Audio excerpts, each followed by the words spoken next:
Bonjour à tous, j'espère que vous allez bien. Bienvenue aujourd'hui pour le 3e épisode d'un coach, un joueur, un arbitre. Je suis à Châteauroux au club de la Berrichonne. Je vais accueillir Romain qui va nous en dire un peu plus sur l'histoire du club. Bonjour Romain, comment vas-tu? Ça va? Ça va très bien. On se retrouve dans ce beau stade. Est-ce que tu peux nous en dire un peu plus? Là aujourd'hui on est dans le stade Gaston Petit. Alors déjà Gaston Petit c'est un ancien maire de Châteauroux. Ok. On a un stade aujourd'hui qui fait 14 500 places. On a une équipe aussi qui à un moment donné a évolué en Ligue 1. En 97-98. En 2006, ils ont eu la chance aussi d'aller en finale Coupe de France. Et vu que le match était face au PSG, même s'ils n'ont pas gagné la finale, ils ont quand même eu la chance de pouvoir jouer un tour préliminaire de Coupe d'Europe. Et c'était face au FC Bruges. Est-ce que tu peux me parler un petit peu de l'état actuel du club et où l'équipe évolue actuellement? Alors aujourd'hui, c'est une équipe qui évolue en championnat national. L'état du club, aujourd'hui, c'est un club aussi qui est en reconstruction avec un nouveau propriétaire. Et voilà, l'objectif pour cette année, c'est de se maintenir. Et l'année prochaine, avoir des ambitions pour pouvoir remonter le plus rapidement au haut niveau, notamment dans le championnat de Ligue 2. Ok, merci beaucoup Romain. Merci. Ce que je vous propose maintenant, c'est qu'on se retrouve à l'intérieur avec les invités. À tout de suite.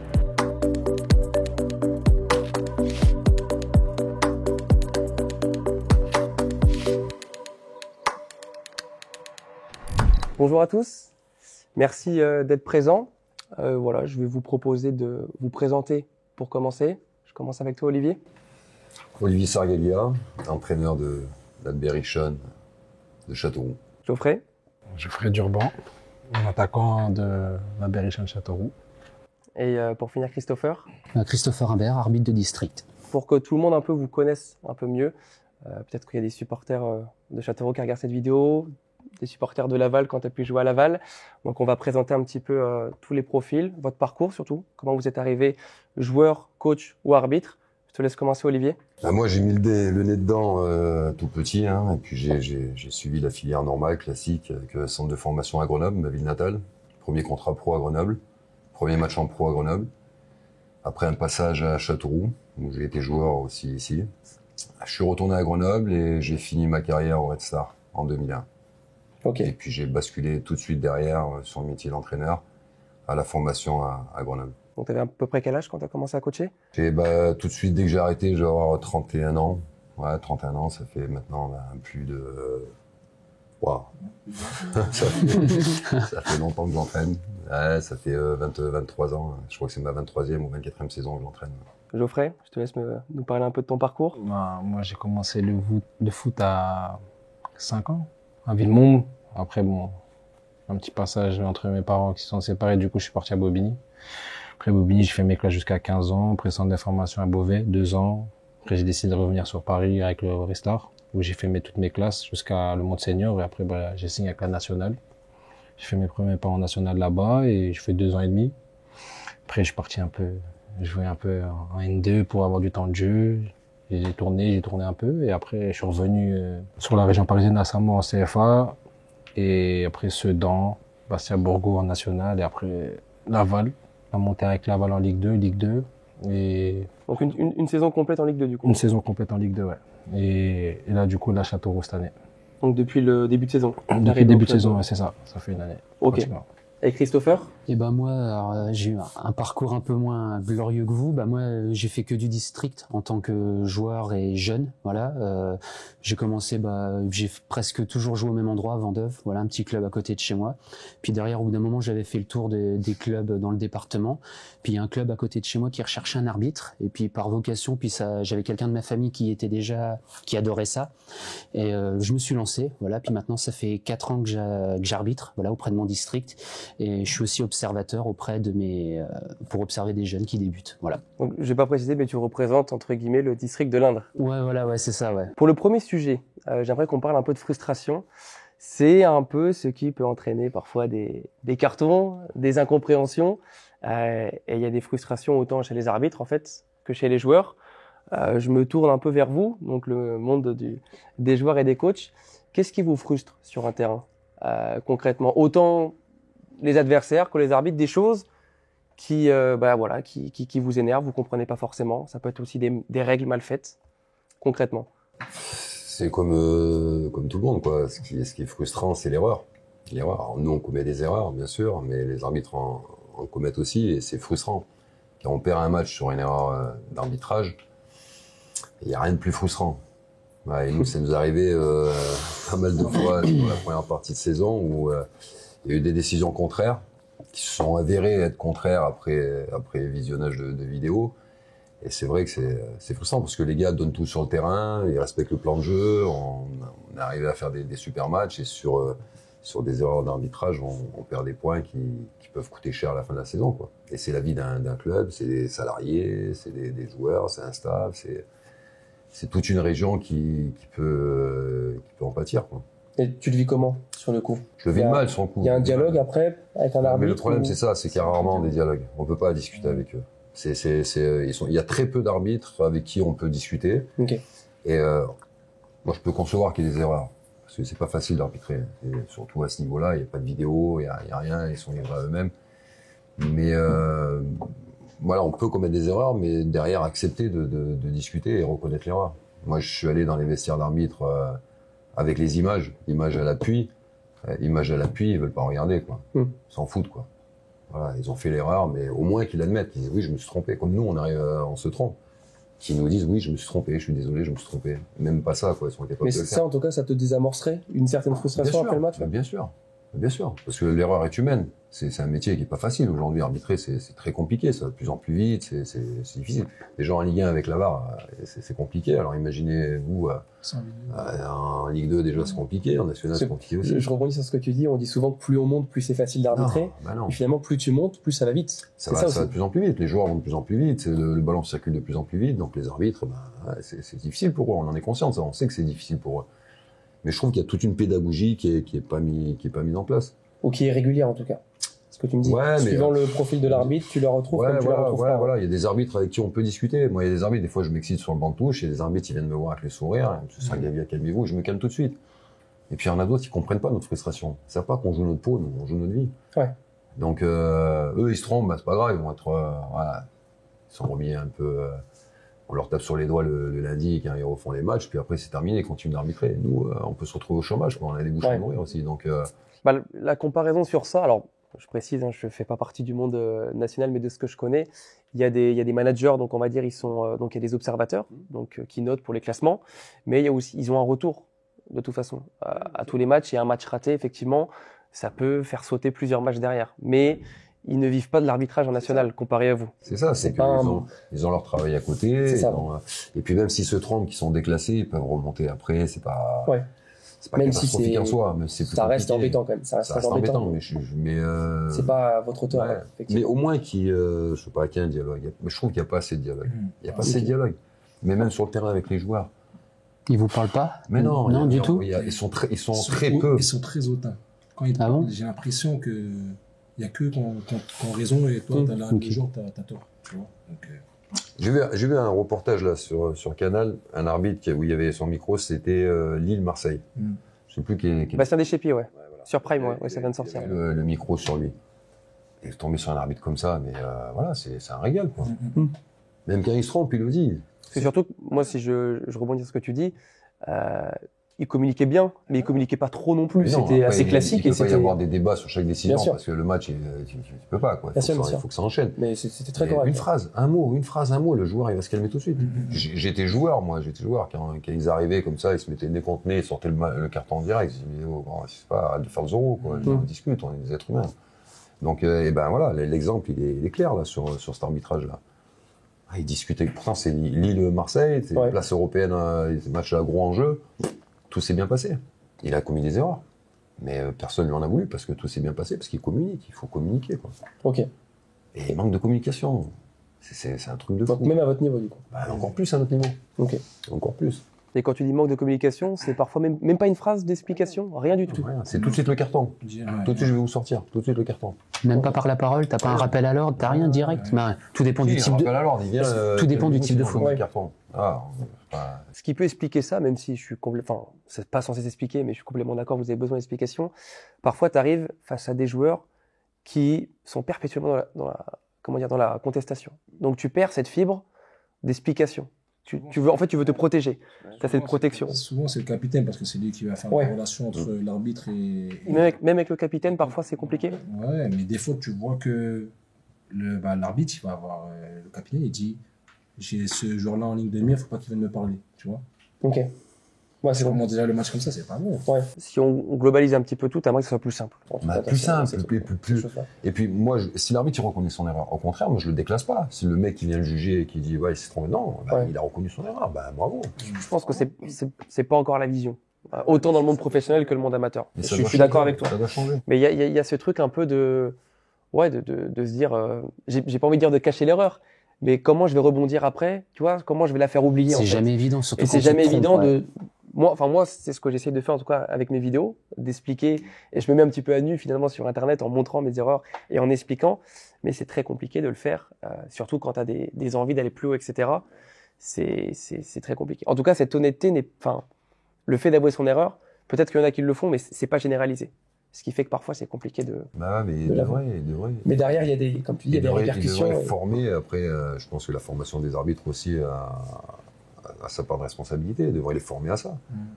Dire les gars, voilà, vous êtes humains, vous avez le droit de vous tromper, quand vous vous trompez, il faut le reconnaître. Et si on vient vous voir à la fin du match, reconnaissez-le, c'est pas grave. On vous en tiendra par rigueur, au contraire. C'est une preuve d'honnêteté, quoi. Tu vois, je pensais que c'était plus développé, surtout à ton niveau. Surtout à ton niveau-là, mais apparemment non. La preuve que non. Donc, la preuve que non. Ouais. Alors il y en a 2-3, moi j'ai d'excellents rapports avec 2-3 arbitres que je croise fréquemment depuis les années que j'entraîne. Et ça les empêche pas de commettre des erreurs aussi, mais j'ai d'excellents rapports et puis ça se passe super bien. Mais honnêtement, la plupart, c'est compliqué. Ouais. C'est compliqué. Je pense que parfois, comme je te dis, tu rentres dans une surprotection. Ouais. Tu te dis, quand tu rentres sur le terrain et malheureusement, tu te dis, en fait, les joueurs et les coachs, c'est mes adversaires ce soir. C'est ça. Parce qu'en fait, eux, tu les vois, tu penses qu'ils pensent ça de toi. Du coup, pour te protéger, tu pars là-dedans. Et quand tu es là-dedans, t'as beau me dire ce que tu veux. Je pense que tu as raison. Il y aura peut-être une neutralité aussi. Tu sais, le fait de ne pas reconnaître son erreur aussi, ça peut y jouer aussi. Tu sais, de vraiment dire, j'avantage pas certaines équipes ou d'autres. Je suis d'accord avec toi, mais je pense que c'est agréable d'avoir un arbitre souriant qui même il arrive, il vous dit, votre saison, elle se passe bien. C'est pas, je supporte pas l'équipe en disant ça. C'est de dire à un arbitre, vous avez très bien arbitré cette année. Sur ce match-là, si vous êtes l'un des meilleurs qui nous a arbitré cette année. Je suis d'accord avec vous. Moi, il y a plein d'arbitres à la fin du match, je les salue en disant bravo, quoi. Bon, pourtant on n'a pas forcément gagné ou tu vois, mais les mecs font des bons arbitrages, ils sont là, ils expliquent, ils sont souriants, et puis même un serrage de main, je pense que c'est toujours agréable. C'est le meilleur remerciement qu'on peut avoir à la fin d'un match de toute façon. Mais après tu le fais, même quand ils sont pas bons, tu le fais parce que le match est fini, mais je sais pas, moi, reconnaître ses erreurs, je pense que c'est important. Quand ça se passe mal avec un coach ou un joueur, tu reviens pas, le match d'après, il y a toujours un reste. C'est pas un reste de te dire que je vais avoir le carton plus facile, mais il y a toujours quelque chose, une appréhension. En fait, c'est vu que tu connais déjà un peu le joueur ou le coach ou le dirigeant, tu auras cette appréhension-là. Alors, si ça s'est mal passé. Oui, voilà. Mais après, voilà, moi, ça m'est très rarement arrivé, mais ouais, ça peut y jouer, ouais. C'est clair. Et sur cette idée de frustration, est-ce que toi, tu as des choses qui te frustrent en tant qu'arbitre?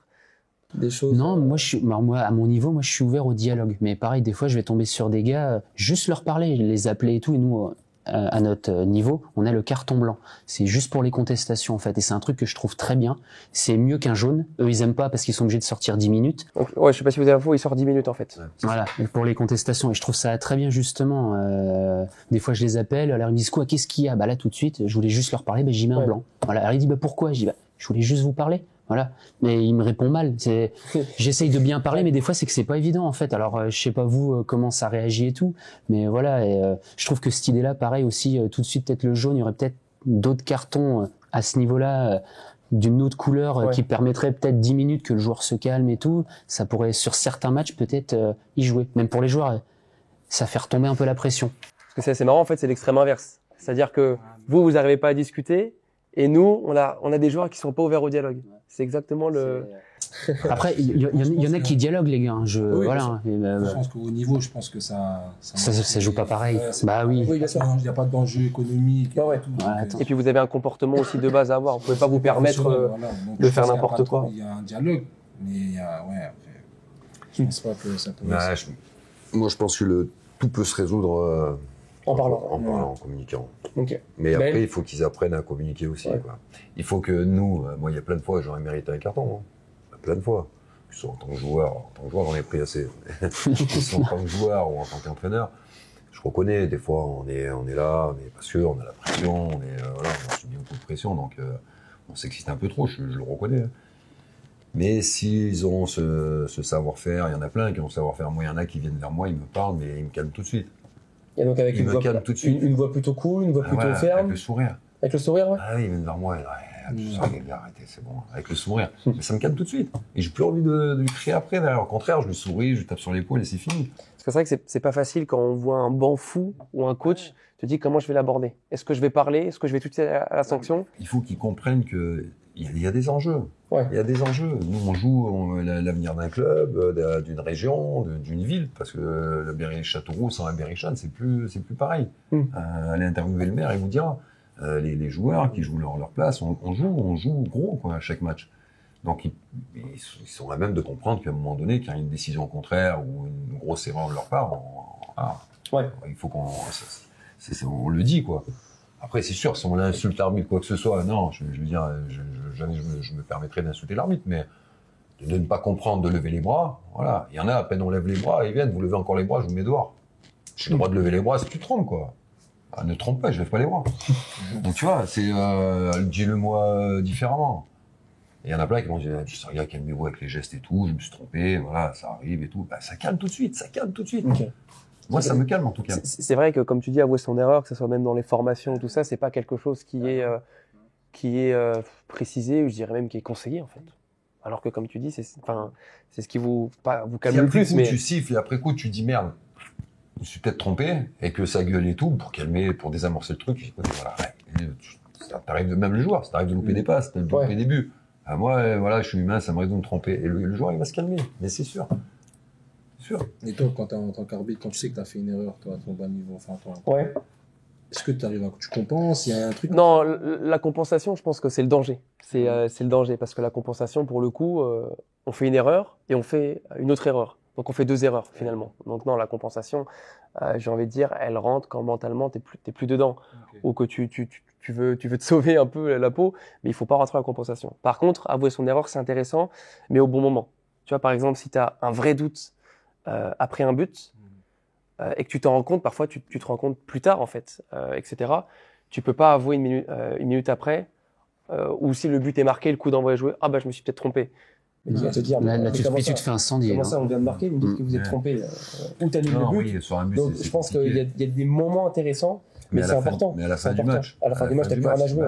T'as plus rien à jouer, dis-le. T'as plus rien à jouer. Mais en fait, encore une fois, je pense que le foot manque d'honnêteté à certains moments, et donc en fait, en tant qu'arbitre, parfois quand on n'avoue pas notre erreur, c'est aussi de la protection. Parce que tu vois, bon, je te prends plus l'exemple du monde amateur, mais parfois il y a des matchs qui se passent très bien, et t'as le gars à la fin du match qui te demande si tu peux enlever les cartons sur la feuille de match. Bon, ça n'existe pas à votre niveau, mais des choses comme ça. Gentiment, tu vas le faire, et après le mec, tu vois, il y a des histoires comme quoi le mec envoie un mail comme quoi t'as enlevé les cartons. Donc parfois, tu te dis d'être trop honnête, ça peut te retomber dessus.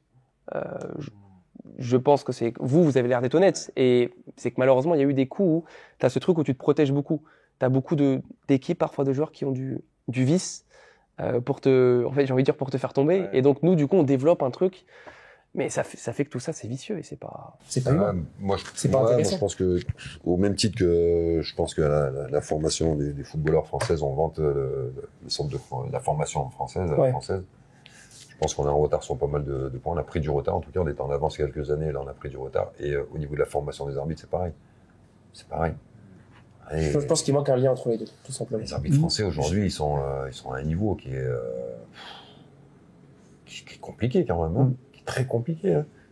Des très bons arbitres français, à l'époque, il y en avait un paquet, là, il y en a très peu. Il y en a très peu. Et sur le plan international, on est moins représenté. Ouais. Moi, je sais qu'à la base, on avait un arbitre de Ligue 1 qui venait et qui nous racontait plus ou moins les règles qu'ils avaient mis en place. Mais je pense que c'est intéressant, mais je pense que ça suffit pas. Ouais. Tu vois ce que je veux dire? Tu vois, des fois, ils nous mettent sur des petites vidéos, ils disent, ouais, à votre avis, il a fait l'erreur. Tu vois, ça, c'est bien, alors. C'est des échanges, tu vois. Ouais. Par contre, tu vois, c'est des mecs qui ont arbitré PSG, et tu vois, ils racontaient des anecdotes où ils disaient que, là, sur ce match-là, j'ai loupé, le match contre le PSG. Il a dit, pendant un moment, je pouvais plus arbitrer le match du PSG. Oui, c'est ça, ouais. Tu t'es retiré un peu de la scène, mais. C'est ça, tu vois. C'est-à-dire, Je sais pas Nous si aussi, nous, nous aussi. à notre niveau, ça se fait ou pas, mais il y a des... En général, quand tu rates un match à partir du niveau national, parce que en fait, l'arbitrage, je pense, un autre tournant à ce niveau-là parce que c'est diffusé déjà. Donc, quand c'est pas diffusé, entre guillemets, il y a moins de ressorts. Et quand plus tu montes, dès que tu vas rater un match d'une équipe en particulier, souvent tu peux être mis 3-4 semaines sur la touche et tu n'arbitres pas de matchs de tout le championnat tout court et après de cette équipe. Ouais. Et pour rebondir à ça, est-ce que du coup vous avez des matchs où, par frustration ou un peu par ce combat mental avec l'arbitre, vous êtes complètement sorti de votre match? Vous étiez plus sur le jeu? Non, parce que tu arrives à te remobiliser tout de suite, quoi. Ouais. C'est après, c'est à la fin du match que tu reviens sur l'erreur, mais après, sur le coup, non, faut vite passer à autre chose. Et toi, Geoffrey? Parce que parfois on voit des joueurs qui Ça les sort des matchs. complètement. Bien sûr, complètement. Ça, je te dis la bien vérité, c'est là, même là contre Sochaux, on a 1-1, on met le 2-1, l'arbitre il sort un hors-jeu, tu sais même pas d'où il le sort le hors-jeu. Ouais. Tu vois. Mais t'as revu l'image? Ouais. Ouais, Il a revu. montré à la mi-temps. Ouais, mais- Moi, ok. à la fin du match, c'est lui qui m'a appelé dans son vestiaire pour me dire qu'il aurait pas dû suivre son assistant. C'est Ok. l'assistant qui signale l'enjeu. Après, il peut pas faire autrement malheureusement, mais ouais. Voilà, mais au moins, voilà, là, c'est... Vous avez eu l'explication. Ah, quoi. voilà. Et c'est lui qui m'a... Moi, je voulais même pas les voir parce que j'étais énervé. Donc, il m'a convoqué dans son vestiaire, il m'a dit, j'ai revu les images, en effet, il n'y avait pas en jeu, j'aurais pas dû suivre mon assistant, je suis désolé. Ah, voilà. C'est tout, basta. Et là, tu ressors avec une image. Bah, tu ressors, t'es tu dis, ouais, évidemment bah, frustré, mais T'es frustré parce que tu fais un partout alors que tu Ouais. dois gagner, mais Ouais. au moins, tu dis, voilà, quelqu'un qui reconnaît ses erreurs, c'est bien. C'est bien, moi, je trouve que c'est bien, ça. Et est-ce que toi, Christopher, il y a déjà eu un joueur qui t'a fait sortir de ton match? Je pense qu'il y a forcément. Qu'est-ce que tu appelles sortir de mon match? C'est-à-dire Parce que, tu sais, parfois, il y a ce moment-là où tu sais, voilà, on sait que parfois, il y a un petit combat mental, j'ai envie de dire, entre joueur et arbitre. Parfois, c'est pas méchant, mais t'as plusieurs des réflexions. Ouais, Tu vas avoir des plusieurs petites fois, réflexions et on- tu peux moi, ça m'est déjà arrivé une fois où tu te concentres que sur ça. Et t'es un joueur en ligne de mire. Alors, quand je dis ça, tu te sors pas du match en disant, lui, il faut que je le cartonne absolument. Mais tu restes concentré. que sur en le. gros, concrètement, le joueur est rentré dans ta tête. C'est un petit peu ça. Et donc, tu n'arrives pas à faire attention. Et pourtant, des fois, c'est que j'essaye de. Moi, je suis beaucoup dans le dialogue et dans la pédagogie. J'essaye, je te jure, vraiment, des fois, les joueurs, je veux pas sanctionner tout de suite. Après, tout dépend du type de la faute. Ouais. Voilà, ça, pareil, ça y joue aussi. Mais des fois, je suis dans le dialogue. Alors, mais des fois, tu sais pas pourquoi, ils se braquent. Tu veux juste leur parler. Alors, est-ce que c'est une habitude du fait qu'ils ont eu peut-être d'anciens arbitres qui tout de suite tamponnaient, mettaient un carton direct? Moi, je suis beaucoup dans le dialogue quand les joueurs veulent dialoguer. Mais je sais que tu vois, hier, pareil, j'étais pas très loin en district, je sais que j'étais dans le dialogue, mais au bout d'un moment, c'est que ça ne suffit pas. À un moment donné, il faut sanctionner parce que si t'es trop dans le dialogue, ça parle trop et puis après, ça envenime justement des faits de jeu ou des situations. Mais c'est peut-être ça qui est délicat. Comparé à vous, nous, en tant qu'arbitre, on commence tous au plus bas niveau. Vous commencez plus ou moins au plus bas niveau, mais parfois vous pouvez sauter des échelons très rapides. C'est-à-dire, je sais pas, un club, vous entraînez avec la réserve nationale 3, le club est en Ligue 1, Ligue 2, vous sautez pas mal. Voilà. Donc nous, en fait, on est formé à cette protection, en fait, un petit peu, parce qu'en amateur, c'est vrai que le dialogue, il est compliqué. Je pense qu'en amateur, le dialogue, il est beaucoup plus compliqué avec les joueurs qu'avec vous. Parce que parfois, on a des matchs, et même jusqu'en R2, R1, hein, à partir de la Nationale 3, c'est autre chose. Mais il y a des joueurs qui sont là, ils sont pas forcément là pour jouer au foot. Ils sont là pour se battre ou pour prouver d'autres choses. Et donc toi, après, tu passes dans la case supérieure, mais tu gardes je pense que tu gardes ça. Tu gardes ça. Parce que bon, la plupart des arbitres qui vous arbitrent sont passés par la case jeune arbitre de la fédération. Donc ils ont fait un peu de R3, de la R2, de la R1. Donc ils sont passés par là. Et donc, je pense que c'est parfois compliqué pour certains de faire cette transition-là. Parce qu'on se dit finalement, entre la R2 et la nationale, les mecs, c'est les mêmes, ils ont envie de gagner. Et donc, je sais pas pourquoi j'ouvrirais plus mon dialogue, même si c'est pas une raison, bien sûr. Ouais. C'est ce qui peut expliquer parfois. Ça peut expliquer ça, bien sûr. Mais c'est pas, pour le coup, c'est pas une excuse non plus. Mais après, les joueurs, ils sont chiants aussi. Les joueurs, ils sont toujours en train de râler et tout. Je dis pas qu'il faut discuter chaque faute. Chaque coup de sifflet, il doit pas justifier chaque coup de sifflet. Et puis, si le joueur, il vient une fois, deux fois, trois fois, il comprend pas, qu'il prend le carton, c'est logique, quoi, je veux dire. Mais sur des décisions importantes, je pense qu'il y a moyen de communiquer, quoi. Il y a moyen d'échanger. Sur des... Et vraiment les décisions majeures, tu parles. Ouais, bah oui. Ouais. Il va pas justifier chaque touche, chaque corner. Il va pas, non. Et puis, si un joueur qui conteste chaque décision, tu lui mets le carton, il va se calmer. Et puis, même moi, le premier, mes joueurs, c'est bon, tais-toi, quoi, arrête de parler. Mais sur des décisions importantes comme ça, explique, quoi. Explique.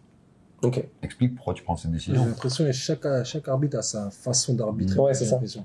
Tu vois. Mais on a les lois du jeu, on a une base, mais Ouais, je pense que ouais. c'est ça aussi qui est T'as la compliqué pour vous. perception après, en Cha- fait, de chaque chaque semaine, arbitre. c'est ça, chaque semaine vous avez en fait un cours d'école différent entre guillemets. Ça dépend de la personnalité, aussi, Ouais. du caractère de la personne.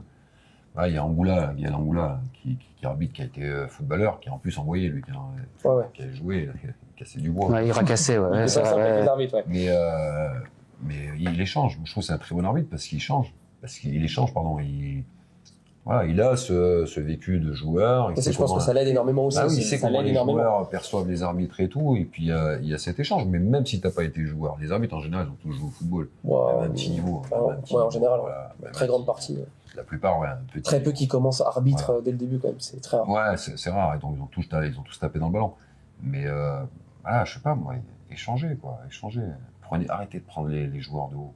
Arrêtez de prendre les joueurs de haut, quoi. Je pense que parfois en fait c'est une protection et tu te rends même pas compte que t'es mais tu te hauteur. protèges pas en faisant ça. Au contraire, Ouais, il y a non, tout le et monde. ça énerve plus, mais c'est une espèce de posture Ah, c'est ça. de protection et Ouais, mais parce que, moi, encore une fois, je reviens sur la formation, ça vient de la formation. Ouais. Les arbitres, c'est qui, là, le patron des arbitres?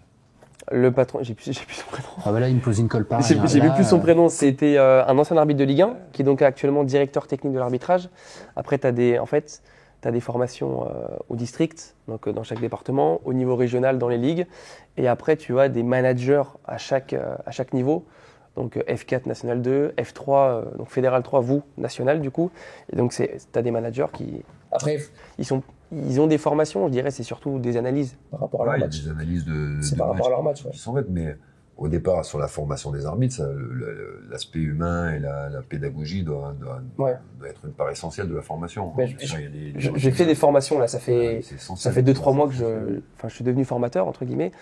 Et comme tu dis, la partie pédagogie, c'est pas la plus importante. Là, c'est les lois Si du ce jeu. n'est que c'est un peu toi qui l'ajoute, Non, mais ça doit être parce la que elle est pas si présente que ça. ça doit être la plus importante. Non, moi je trouve qu'il faudrait qu'ils fassent un peu plus de réunions avec tous les clubs, où il y a un dialogue entre les joueurs et les arbitres, tu vois. Juste pour pour expliquer les déroulements des matchs, tu vois, et leur montrer, parce que moi j'ai l'impression que les arbitres maintenant ils veulent montrer que c'est eux les patrons. Il n'y a personne au-dessus de moi, tu vas pas décider à ma place, tu vas pas me contredire. Ouais. Ils font les cow-boys. T'as cette Moi sensation. j'ai cette sensation-là en tout cas. Et il y en a d'autres, comme la semaine dernière qu'on a joué contre Le Mans, lui c'est un arbitre que j'ai rencontré souvent. Lui il est correct, il est très bon. J'ai oublié son On a perdu, hein. Ouais, on a perdu, Ouais, mais il est très bon. il est très très bon. À chaque fois, quand je sais que c'est lui qui arbitre, je suis content. Parce que je sais que ça va bien se passer, même si je perds. Ouais. Tu vois, donc. Si vous dites qu'il est très bon, si vous perdez, c'est qu'en général. Ah, non, mais il est très bon, il est très bon. Il faut reconnaître, c'est pas le résultat n'influe pas sur le niveau de l'arbitre. Voilà, qu'on gagne, qu'on perde, l'arbitre il est bon ou il est pas bon, quoi. Mais ouais, mais il a raison. Il faut qu'il y ait plus d'échanges. Un truc tout con. Moi, il y a 2-3 ans, quand je passais mon BEPF, donc on allait à Clairefontaine là, une semaine par mois. Donc c'est pour devenir éducateur, mais à plus haut niveau. Professionnel. Professionnel. Entraîneur professionnel. On croisait les arbitres. Ils faisaient souvent des formations, séminaires, des formations là-bas. Donc on croisait des arbitres qui nous arbitraient, les arbitres de Ligue 1, National, Ligue 2, qui nous arbitraient, quoi, qu'on croise tous les week-ends. Et ils passent devant toi. T'es en formation, t'es à Clairefontaine, dans un cadre, t'es détendu parce que t'as filé ton cours et tu vas manger et tout, tu croises des gens, tu discutes football et tout. Alors il y en a 2-3 qui s'arrêtent, qui discutent avec eux, monsieur Sarguilla, ça va, vous avez fait quoi ce week-end et tout. Et il y en a d'autres qui te regardent comme ça, mais tout juste, ils vont te mettre un carton, quoi. Ah, En gros, c'est de toi, quoi. En fait, tu sentais qu'il y avait une barrière, quoi. Même en dehors du foot, il y a une barrière. Mettre une barrière, Il y a une barrière, ouais. Je dis, mais ça va, détends-toi, quoi. On va manger ensemble, il n'y a pas de souci, quoi. T'as l'impression ils vont te mettre un carton, quoi. Moi, je pense qu'il y en a, quand ils savent qu'ils vont arbitrer ce club-là, ils se mettent déjà en mode, tu sais, ils sont braqués. Ils appréhendent. Ouais, c'est pas bon. Tu sais déjà le match, tu vas l'aborder différemment, alors que si ça avait été un autre club, ça aurait pas été pareil, tu vois. Ouais, j'ose Tu vois, le dire. Pour rebondir un peu ce qu'on disait tout à l'heure, j'aimerais qu'on parle un peu de ton projet de coach et de tes entraînements. Est-ce que tu inclus un peu l'arbitrage? Je sais pas, tu sais, parfois, à la fin des entraînements, il y a des petits matchs, ou est-ce que tu parles de ça à tes joueurs assez régulièrement? Je leur dis, je veux pas les entendre. Parce que, alors, à l'entraînement, nous, il n'y a pas d'arbitre, bien sûr, quand on fait des jeux à l'entraînement, c'est nous qui Sinon, il y a de la tension en général dans le match. Attention, bien sûr, il y a de la tension, parce qu'ils veulent gagner, on fait des petits jeux ou des grands jeux, ils veulent gagner, donc il y a de la tension. Donc, mais dès que ça parle trop, j'arrête et je dis, voilà, le prochain qui parle de l'arbitre, il dégage, quoi. Ok. Là, je suis pas arbitre, moi, je suis là pour gérer l'entraînement, je suis pas là pour arbitrer, je suis pas un arbitre professionnel, donc, je vais me tromper, et des fois, je fais exprès de me tromper, même. Pour voir leur réaction et comment ils ont leur frustration. Pour les laisser, puis Quand je vois qu'il y a une équipe qui m'énerve un peu parce qu'ils ont trop parlé, voilà. C'est un peu comme les arbitres. Voilà, je fais exprès de me tromper pour les énerver encore un peu plus. Mais ouais, non, on n'inclut pas l'arbitrage, on peut pas, quoi. Ouais. Mais non, on le fait, mais ça me permet, moi, de voir un peu aussi leur réaction et d'intervenir dessus. Souvent, et là, les témoins, souvent, j'ai arrêté, j'ai dit, mais non, l'arbitrage, je veux plus rien entendre. Voilà, je me trompe, on s'en fiche, je continue à jouer tant que j'ai pas sifflé, vous jouez. Et je sens que ça a ensuite un impact après pour les matchs. Après ça, un impact, c'est toujours pareil. Au départ, quand on commence un match, faut savoir que nous, quand on commence un match, on s'en fiche de savoir qui va arbitrer, on s'en fiche de savoir s'il est gentil, s'il est blond, brun, on s'en fout complet, quoi. Donc après, c'est le match qui va faire qu'on va se braquer contre l'arbitre ou au contraire, on va le trouver bon, quoi. C'est comme les supporters, ils viennent, ils nous trouvent bon, ils nous trouvent pas bon. C'est le match que tu vas faire qui définit tout ça.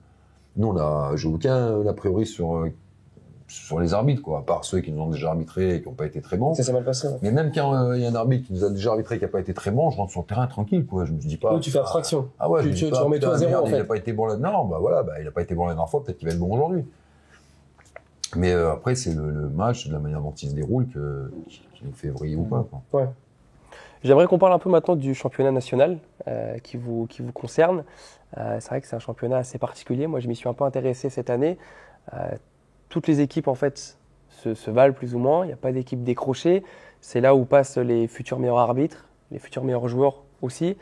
Même nous, en tant qu'arbitre, on nous dit souvent de regarder des matchs de national. Donc, j'ai regardé quelques-uns de vos matchs. Je crois que le dernier, c'était contre Sochaux, que vous remportez 2-0 ou 2-1 2-0. Mais là, il nous dit de regarder de la nationale parce qu'en fait, c'est un peu le championnat qui a ce dernier lien avec le foot amateur. Ligue 2, Ligue 1, c'est vraiment un autre niveau, même si j'ai envie de dire, enfin, la nationale, il n'y a pas un écart énorme, mais il n'y a pas la VAR, il n'y a pas tout ça. Est-ce que tu peux nous parler un peu de ce championnat et cette... Le championnat national, c'est pas un championnat qui est traité à sa juste valeur.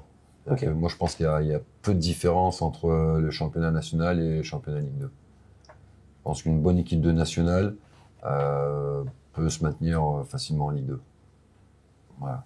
Okay. C'est mon avis, parce que beaucoup de joueurs qui jouent en national ont déjà évolué en Ligue 2, voire même en Ligue 1.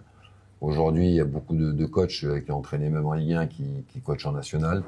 La plupart des clubs sont professionnels, donc ça fonctionne vraiment comme un club de Ligue 2 ou de Ligue 1, avec pas les mêmes moyens, pas les mêmes installations peut-être, mais c'est un championnat qui est d'un très bon niveau.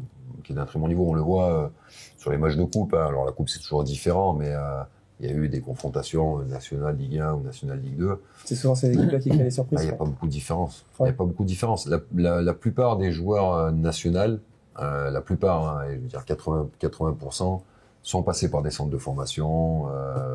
Voilà, donc c'est des joueurs qui ont été formés, qui ont été j'allais dire conçus, mais qui ont été qui ont un cursus de joueurs pro. Après ils sont en national parce que ils ont peut-être pas eu la réussite ou le bon parcours, mais non, c'est un championnat qui est élevé, et le problème, le paradoxe, c'est que c'est un championnat qui est d'un très très bon niveau. Si on veut sortir du national, ça demande quelques moyens. Il faut avoir une très bonne équipe. Si on veut s'imposer, il faut avoir une très bonne équipe en national. Mais par contre, on n'a pas beaucoup de revenus, quoi. En termes de droits télé, en termes de partenariat et tout, c'est compliqué. Il y a un très gros écart avec le monde de la Ligue 2. Exactement. C'est un fossé, hein, même. Il y a un monde de différence, quoi. Rien qu'avec les droits télé. Et qu'est-ce que tu en penses, toi, Geoffrey, qui a joué en Ligue 2, du coup? La même chose, hein. Il y a des très bons joueurs qui sont passés là-haut, qui reviennent en national, mais je pense que c'est pas assez, je vais pas dire assez regardé, mais c'est un manque de visibilité. Ouais, de visibilité, je trouve. Il y a quand même des matchs le lundi qui passent sur Canal, mais je pense qu'ils devraient en passer un peu plus, tu vois, le vendredi soir, pas tout le temps, mais tu vois, ils devraient quand même alterner. Mais je trouve que le national, c'est pas assez montré à la télé. Ok. Et c'est pas assez. Il faudrait qu'ils investissent un peu plus, parce que l'année prochaine, je pense que ça va devenir un championnat Ligue 2 bis, les limites, tu vois, parce qu'il y aura pratiquement que des clubs pro. J'ai cru entendre parler d'une Ligue 3, non? Ça peut exister un jour? Ils en parlent depuis des années. Ils en parlent, Ils envisageaient, mais ça fait des années qu'ils en parlent. C'est que les gros, ils veulent pas partager les droits, télé. Ouais. Parce que si ça devient une Ligue 3 professionnelle, Ligue 1, Ligue 2, Ligue 3, t'es obligé de partager les droits télé. Okay. T'es obligé de reverser une partie des droits télé à la Ligue 3. D'accord. Et Ligue 1, Ligue 2, ils sont pas d'accord. Okay. Donc c'est dans les petits papiers. Les petits papiers, mais pour l'instant ça Ça sortira pas, mais automatiquement, ça devient une petite Ligue 2, il a raison. Ouais. L'année prochaine, il y aura Valenciennes déjà qui C'est pour ça, ces clubs-là, maintenant, ils gardent les statuts pro longtemps parce que c'est essayer peut-être d'incorporer une Ligue 3 professionnelle, tu vois. Donc, à voir. Et bon, ça fait un moment. Sochaux, Nancy, On se rend même compte que Saint-Etienne et Bordeaux étaient peut-être pas loin de passer en national aussi il y a quelques mois. Donc, Ils sont pas encore sauvés. Hein. Bordeaux. Donc, ouais, non, c'est un championnat qui est difficile. Ça demande beaucoup de moyens. Donc, c'est ça la difficulté. Ça demande beaucoup de moyens pour s'en sortir ou pour pouvoir accéder à la Ligue 2.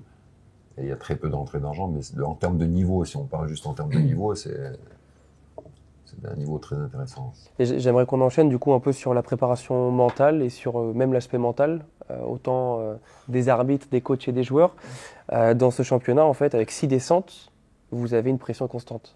Vous ne pouvez pas vous permettre de perdre un match. Enfin, on ne peut pas se permettre de perdre un match, mais je veux dire, tout le moindre point finalement est important. Comment vous gérez ça, autant la semaine que sur le terrain? C'est quoi finalement d'être, pour l'exemple de Geoffrey, un joueur en national à l'heure d'aujourd'hui? Je vais t'expliquer. Moi, j'ai ce statut de buteur. Ça veut dire, moi, je sais que je suis surveillé. Ça veut dire, la moindre occasion, si je la mets pas, moi, je vais me remettre en question parce que moi, avant tout, il faut que je fasse gagner l'équipe. Tu vois, donc, c'est une remise en question tout le temps. Et surtout quand tu joues le maintien et qu'il y a 6 descentes, ça cogite dans ta tête, tu vois, parce que t'as pas envie de faire partie de ces personnes-là qui vont faire descendre le club, tu vois. Après, pour le coach, je pense que c'est différent. Mais moi, en tout cas, pour ma part, c'est ça. Je pense que aussi pour tous les joueurs d'équipe, c'est pareil. Et tu as fait un lien en fait avec le prochain sujet qu'on peut faire en même temps, cette notion de bouc émissaire en fait autour de cette table. Si l'équipe ne marque pas assez, c'est de ta faute. Si l'équipe perd, en tout cas si l'équipe enchaîne les mauvais résultats, c'est de ta faute. Et si l'équipe perd un match, c'est de ta faute que c'est pas, c'est la faute de l'arbitre. Ouais. Donc finalement on représente tous. On est les responsables. Non mais on est tous responsables. Après.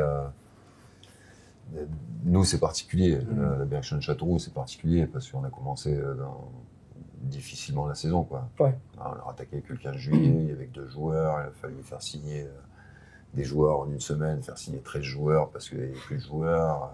Donc, il a fallu recruter. On a recruté 13, 14 joueurs rapidement. Donc, pas de préparation. T'avais pas forcément de collectif, en fait. Non. Les joueurs se connaissaient pas. Donc, ça a été un début de saison compliqué. Donc, petit à petit, on a remonté la pente. Mais ouais, on a une mission, c'est de sauver ce club sportivement. Après, on ne sait pas si financièrement le club va s'en sortir, mais en tout cas sportivement, nous on a cette mission-là. Et on s'en sort pas trop mal avec tout ce qui a été fait depuis le début de saison, d'où le club est reparti. On s'en sort pas trop mal aujourd'hui. Mais c'est une pression, oui, avec 6 descentes, c'est énorme, ouais. À la refonte des championnats, c'est ça, ouais. Surtout qu'aucune équipe est décrochée en plus. Ah non, t'as un tiers du championnat qui descend. Encore une fois, pour moi, c'est du n'importe quoi. J'aurais pu faire différemment. Ouais. D'autres formules, ouais. Mais c'est pas à cause du coup qu'il y a trop de poules aussi en National 2, peut-être? Oui, non, mais tu aurais pu répartir différemment. Tu aurais pu faire différemment que de faire 6 descentes en national, c'est du n'importe quoi. Okay. C'est la 2e année, déjà l'année dernière, c'était le même problème. Hein. C'est ça, ouais. C'est compliqué. Et là aujourd'hui, tu as 3 équipes, 4. Tu en as une qui n'est pas encore complètement décrochée pour jouer la montée. T'en as, peut-être 3, t'as 3 équipes qui sont maintenues, qui ont les points pour se maintenir. Et t'as encore, de la 8e jusqu'à la 10. Voilà, t'as 10 équipes. C'est très serré, à 4 journées de la fin. Donc c'est ce qui fait aussi entre guillemets, la beauté du championnat, même si c'est très tendu pour les équipes. Mais moi qui m'y suis intéressé, en fait, tous les matchs sont tendus, tout est serré. Et c'est pour ça que, comme tu dis, chaque point compte. Et puis, tu fais une série, tu peux vite te retrouver en haut du panier. Et puis tu perds 2 matchs, tu te retrouves dans la mouise, quoi. Donc ça peut aller très très vite. Et c'est beaucoup de pression, mais c'est compliqué. Mais après la pression, on vit avec. Hein, mais là, la pression supplémentaire, c'est que tu joues avec la vie d'un club, quoi. Ouais. Et pour toi, Christopher, en tant qu'arbitre amateur?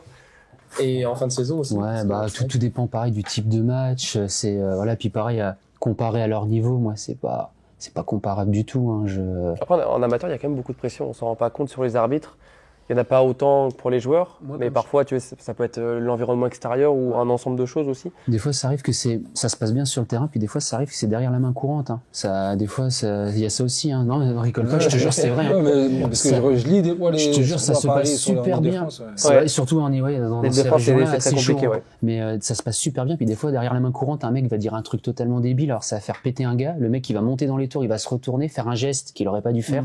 Tu le sanctionnes. Et ça te retombe sur toi, en fait. Tu le sanctionnes, dis bah attendez, vous avez entendu. Alors toi, t'essayes après sur ton rapport de dire que t'as entendu, mais il va quand même se prendre le tarif qu'il prend quand il fait un acte de brutalité. Voilà. Ouais, des choses comme ça, ouais. Mais non, moi le vécu de la pression, je l'ai pas du tout comme vous, hein, messieurs. Hein. Alors oui, je l'ai, mais pas au niveau que vous l'avez. Hein. Parce que moi, si je prends mon exemple à mon faible niveau, j'arbitre en R3 actuellement. Même en R3, surtout dans les fins de saison, tu sens que les matchs sont importants et que moi, j'aime bien imaginer, tu sais, un espèce de thermomètre et ça monte, ça monte, ça monte, ça monte. Toi, tu prends ça et puis t'as pas forcément de grille, t'as pas forcément les oreillettes, etc. Et c'est bon, ça va pas évidemment aussi vite qu'à votre niveau, mais plus t'es bas, plus aussi techniquement c'est moins bon. Donc ça fait ça entraîne pas mal de fautes, tout ça, voilà. Et moi en général, je pense comme vous, quand je sors d'un match, mentalement, je suis épuisé, je suis lessivé. Et ce qui est frustrant aussi, c'est que quand tu as l'impression d'avoir commis des erreurs, tout ça, et qu'à la fin du match, tu dois dialoguer, parfois tu es épuisé. Même s'il faut prendre sur soi, et c'est important parce que tu as des entraîneurs qui sont ou foudrage ou qui veulent comprendre, mais tu as un peu cette sensation de tu prends un peu tout. T'éponges les supporters, t'éponges les contestations, les trucs et les machins. Parfois, parce que nous, on est aussi compétitifs et moi, j'ai jamais ressenti ces sensations. Quand j'étais joueur, je perdais un match, bon, j'étais un peu dégoûté, mais pas autant que certains joueurs qui étaient très compétitifs. Et depuis que je suis devenu arbitre, quand je rate un match, je suis écœuré. Et je me dis qu'il va falloir que j'attende encore une semaine avec cette sensation pour passer à autre chose. Et il y a des matchs où, quand tu le rates, et tu le sais que tu l'as raté parce qu'on est les seuls à le savoir, quand on fait une erreur et qu'on le rate, on le sait. Hein. Puis que ça s'est joué sur tes décisions. Et on le sait très bien. Et parfois, tu sors de là et en fait, t'as envie qu'on te laisse tranquille. T'as envie de parler à personne parce que il faut encore donner aux gens. Même si tu dois prendre sur toi et la plupart des coachs, en général, te demandent des explications claires et calmement. Après le match, on t'invite au clubhouse, c'est calme. Mais c'est ça aussi où tu as cette pression mentale parfois où c'est pas facile. Mais c'est pas excusable pour autant de refuser un dialogue complet. Non, mais après, c'est pas facile pour tout le monde. Nous, il faut qu'on se mette à la place des arbitres. Et moi, je me mets à la place des arbitres. Je sais que c'est compliqué d'arbitrer. Mais il faut qu'ils se mettent à notre place aussi. Et eux, ils le font pas souvent. Ouais, je pense que... Mais parfois, on se rend pas compte, comme tu dis, ces aspects de descente, l'impact que ça peut avoir. Parce que vous, en plus, c'est votre salaire, c'est votre vie. Et donc, ouais. Il y a des salariés. Moi, il y a un gros problème de communication. Mais la communication, aujourd'hui, c'est le mal, pour moi, c'est le mal. Même de la société en règle générale. C'est ce que j'allais dire. Aujourd'hui, tout le monde est sur son portable et tout, personne n'échange, personne communique. Alors que tu règles des problèmes. Tu vas régler des problèmes avec tes enfants, avec ta femme et tout, parce que tu vas échanger. Avec les arbitres, c'est pareil. Tu vas régler ou tu vas désamorcer une situation de crise en communiquant. Pas en faisant zéro et en mettant des cartons et en prenant les gens de haut. Tu vas encore plus énerver les gens. Donc, mets le carton, à la limite, si tu veux, mets le carton, mais explique-lui. Tu vois ce que je veux dire? Qu'il y ait des sanctions, c'est normal. Si des fois on abuse, on parle trop, quoi que ce soit, mets le carton. Mais tu peux mettre le carton et dire, je vous ai mis le carton, franchement, vous aurez mérité de rouge, là, et calmez-vous, arrêtez de parler. Voilà, mais tranquille, quoi, tranquille. Parle, bordel, parlez, bordel de merde. Ah, c'est jamais évident, ça, c'est... Là, mais ça te prend 3 secondes, quoi. Ça te prend 3 secondes, arrête de prendre les gens de haut, quoi. Dernière petite question, quel est votre meilleur souvenir que vous avez eu avec un arbitre lors d'un match? Vous sortez d'un match, peu importe si vous perdez ou pas, vous avez rencontré vraiment, bon, pas un ami parce qu'on reste on va dire des collègues de travail le temps d'un match, mais vous avez rencontré un très bel humain. Ah, moi, c'est avec, quand on était en Ligue 2 avec Châteauroux, là, Jérémy Stinat, l'arbitre. Qui est en Ligue 1 maintenant, du coup, ouais. Voilà, mais qui a joué à Grenoble, qui était footballeur à Grenoble. Car moi, j'étais entraîneur là-bas au centre de formation, lui était footballeur, donc je le connais, voilà, en tant que footballeur. Donc quand on jouait et que c'était lui qui arbitrait, c'était compliqué, quoi. Moi, je l'appelais, je dis, oh, Jérémy. Calme-toi. Donc c'était, voilà, c'est compliqué, mais c'est un très bon arbitre, mais il mérite d'être en Ligue 1. Ok. Et toi, Geoffrey? Bon là, j'ai pas d'anecdote, je te dis la vérité, mais à part l'arbitre qu'on a eu la semaine dernière, je trouve que avec lui j'ai une très bonne relation, tu vois. À chaque fois qu'il vient m'arbitrer, on échange, comment ça va. Et concrètement, quand tu rentres sur le terrain, c'est pas un adversaire pour toi? Non, Parce qu'il y a des joueurs, parfois on se demande quand même, mais Non, concrètement, franchement, pour toi, quand je sais que c'est lui qui arbitre, je sais que le match il va bien se passer, quoi qu'il arrive. Ok. Et toi, Christopher, un coach ou un capitaine Non, bah ou ouais, un joueur on où peut vraiment il t'a parler marqué d'un arbitre aussi. Ou d'un arbitre aussi, L'année hein, dernière, tout à fait. je m'étais porté bénévole pour les demi-finales de beach soccer qui avaient lieu à la Plaine des Sports à Châteauroux. Ok. Puis il y avait justement le seul arbitre international FIFA, si je dis pas de bêtises qu'on a. Il était venu justement présent. Je me rappelle plus de son nom. Désolé. Si il voit la vidéo, il se reconnaîtra. Mais super sympa, souriant. Parce que je connaissais pas trop le beach. Ouais. Et il m'expliquait les règles et tout, qui était un peu proche du futsal et tout. Mm. Et un très beau moment. Puis les gars, ils avaient un super niveau, voilà. Et Ok. dans le dialogue, alors après, pareil, je sais que chaque arbitre est différent, a la perception du jeu différent, a une approche d'un match différent. Mais ouais, c'était un très très bon souvenir cette année. Je sais pas si ça se refera à Châteauroux, mais si ça se refait, ouais, je voudrais bien y retourner. Ouais, c'était super sympa. Sur un petit week-end, là, c'était sympa. Ok. Bah, écoutez, pour terminer, c'est le moment du quiz. Je vous ai préparé une question chacun. Là, on va rentrer un peu plus dans les lois du jeu. C'était pas le quiz avant Non, c'était pas le quiz. On va commencer avec Olivier. Olivier, on va parler des réserves techniques. Wow. C'est souvent les coachs qui posent des réserves J'ai techniques. jamais posé. T'as jamais posé? Ouais, jamais. Tu sais qu'en amateur, c'est un fléau. Surtout Ouais, en fin de c'est- saison. La question, elle est très simple. Comment une réserve technique, elle est valable? Concrètement, toi, tu la poses. Comment elle peut être acceptée? Je pense que déjà, elle doit être faite tout de suite après la situation. Non, Ok. avant que le ballon soit remis en jeu ou il y a quelque Voilà, chose bah, comme c'est ça. C'est exactement ça. Donc, admettons, je siffle un coup franc indirect, alors que c'est une balle à terre ou j'en sais rien, quelque chose comme ça. Tu dois la poser ou ton capitaine doit la poser avant que le jeu soit repris. Tu vois, donc nous les entraîneurs, on connaît les règles du jeu, mais par contre les arbitres, ça, si je demande de me faire une séance, là, comment mettre en défaut un 4-4-2 avec un Et non, 3-5-2, on sait pas je faire. sais pas faire. Ah bah non. Ah, On voilà. sait pas faire. Mais ça serait intéressant en plus. Ouais, je ouais, n'en c'est j'en vrai. doute pas. J'en doute pas. Donc je répète, vous servez à rien. Ce sera évidemment tout de suite, coupé. ça taille. Non, allez, on est joueurs, on la Tout de mettra. On la mettra. Geoffrey, petite Ah, je question. plaisante, je plaisante. Non, mais y a pas de souci. Geoffrey, petite question en tant que numéro 9. Tu connais le chemin des filets, tu marques des buts. Donc, question très simple. Quand tu marques un but, est-ce que tu as le droit de prendre le ballon dans les filets? C'est à moi de prendre le ballon? Est-ce que tu as le droit de prendre le ballon? Oui, j'ai le droit. T'es sûr? Oui, j'ai le droit. Et si tu fonces dans le but et qu'il y a un défenseur qui le... Oh, je le laisse. J'ai mis mon but. Tu le laisses? Ok. Non, mais c'est bon en soi. Un défenseur quoi de l'équipe adverse? Ouais, ou- l'équipe adverse qui a encaissé le but. Ça dépend le contexte aussi. appartient à celui qui a marqué, c'est ça? Non, c'est celui Non, qui c'est prend le l'inverse. but. Celui qui C'est prend ça, le ouais. but qui- Parce que Ah, souvent, il y a Oui. des chamaillements. Ouais. Mais en Et fait, c'est ça aussi, c'est que des fois, Il va pas forcément prendre le ballon. Moi, je vais prendre le ballon. Et là, il va s'interposer, ouais. Parce que nous, en fait, on doit anticiper un peu ces problèmes-là et on se dit que quand il y a 1-0, 2-0, que ça va revenir à 2-1, on va foncer dans les filets parce qu'on sait qu'il va y avoir un problème. Mais si personne s'interpose, tu as le droit de C'est bête, repartir. ça. Admettons, il y a 2-1 pour nous. Ouais. Il y a 2-0, moi je marque le but, je Ouais. vais récupérer pour aller jouer parce qu'on sait que l'équipe adverse elle est dans le dur. Ouais. Pourquoi l'équipe adverse a le droit de prendre le ballon alors que C'est pas implicitement dit dans le règlement, mais le ballon revient à l'équipe qui a encaissé le but. Et de toute façon, le coup d'envoi, il est joué à notre coup de sifflet. Donc si tu viens prendre le ballon et le poser, ça n'accélérera pas forcément les choses, en fait. Bon, nous, on va évidemment dire à la défense de se replacer, ils vont pas prendre 15 ans, mais en soi, tu n'accélères rien au fait de prendre le ballon. Enfin, Mais tu ça- n'accélères rien. ça tue Si, toujours un peu, mais... ça tue un peu comment dire le La dynamique, quoi. la dynamique Ouais, de l'équipe. ouais, c'est vrai. Mais ça peut c'est créer vrai. des gestes méchants, tu sais. Moi, j'ai déjà vu C'est en, ça aussi. en Ouais. district, le mec refuse de prendre, alors que tout de suite ça se pousse. Puis alors là, tu les vois qui arrivent tous, tu fais oh là là, ça y est. Ah, mais si- Bah, ça peut arriver, hein, pas tout le temps, mais. Et t'interviens pas, c'est- déjà, tu t'en sors avec 2 jaunes minimum. Non, déjà, puis alors déjà, moi, je recule, je regarde déjà ce qui se passe, puis après, je sanctionne s'il faut sanctionner. Voilà, Même c'est. au plus haut niveau, tu le vois. Ouais, très souvent. Question pour toi, Christopher. Elle est moche, la question. Elle est moche, mais en même temps, t'es un arbitre. Je me suis dit, je vais pas taper dans le facile. Donc, on va parler du hors-jeu. Ouais. D'accord. Parfois, on voit qu'il y a des défenseurs qui sortent du terrain volontairement pour mettre un attaquant hors-jeu. Ouais. Donc, ils se trouvent, tu sais, ils sont trop en retrait. Ouais. Ils se disent, bah, je vais sortir du terrain pour qu'il soit hors-jeu. Comment tu juges cette situation? Bah, il contourne les lois du jeu. Alors. Ouais. Mais techniquement. Mais concrètement, pour le alors, hors-jeu, il le fait comment... volontairement, on est d'accord. Ouais. hein. Comment l'assistant il juge la situation du coup si le gars est... Bah, tout dépend, pareil, s'il reste debout, assis, en fait, il fait quoi? Il sort vraiment. il sort du terrain, ouais. Il sort du terrain. Bah, pour moi, il essaie de contourner les lois du jeu, alors tant. Parce que du coup l'assistant, comment il fait du coup lui? Ça C'est mettons. hors jeu ou pas? Bah moi Ça, c'est la question. Moi je te dirais que non parce que enfin, c'est comme un peu tu sais c'est comme un peu l'histoire d'une touche, tu fais une tête, tu la redonnes à ton gardien, là tu contournes la loi du jeu Ouais. aussi, ça peut te faire un coup franc indirect dans la surface, mais c'est moi je dirais que si putain Tu me poses une colle. Ah ouais, Chiant. elle est chiante celle-là. Bah, Elle est chiante. moi, Elle est sans chiante. mentir, non, Il signale pas hors jeu pour toi? Ouais, moi, pour moi, il signale pas hors vu jeu. qu'il contourne les lois, Ouais. pour moi, oui, il ne Ce devrait serait pas. logique qu'il signale pas hors jeu, le mec, il fait exprès de sortir. En gros, c'est simple. En fait, le mec qui fait ça, il a rien compris parce qu'il est considéré sur la ligne de touche ou sur la ligne de but. Ouais. Donc, le gardien, en général, il est sur la ligne de but. Ouais. Donc, il n'y a pas de hors-jeu du coup. On le juge en fait sur la ligne de but s'il sort du terrain.